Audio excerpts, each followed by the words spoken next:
یزید نے سیاہ پٹی باندھی جمعے کے بعد، حالات بھانپ گیا تھا کہ اب دنیا میری مخالف ہو گئی ہے، سیاہ پٹی باندھی اور باہر جا کے اس نے سینہ کو بھی شروع کر دی.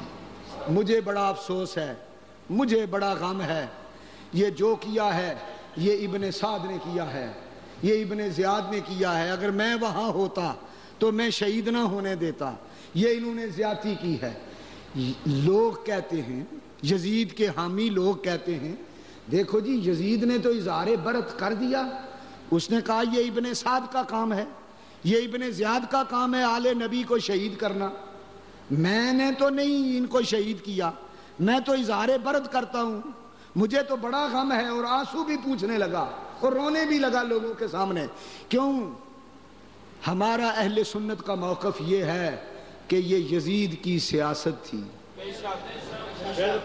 آپ سیاست سمجھتے ہیں؟ سیاست دانوں کو بھی جانتے ہیں. سیاست دان کے رونے پر اعتبار کرنا چاہیے، اس کے ہنسنے پر اعتبار کرنا چاہیے، سیاست دانوں کے وعدوں پر اعتبار کرنا چاہیے. آپ کر لیتے ہیں، لیکن آپ سادے لوگ ہیں، جو ہوشیار ہیں ان سے پوچھو سیاست دانوں کی بات میں ذرا وزن نہیں ہوتا، وہ جھوٹ بولتے ہیں. سیاست دان حالات کے مطابق پلٹے کھاتے ہیں. یزید سیاست دان تھا، اس نے دیکھا کہ نبی کی آل کی محبت رکھنے والے لوگ جو ہیں اب وہ مجھ پر میرے مخالف ہو گئے ہیں، تو اس نے اعلان کر دیا میرا قصور نہیں.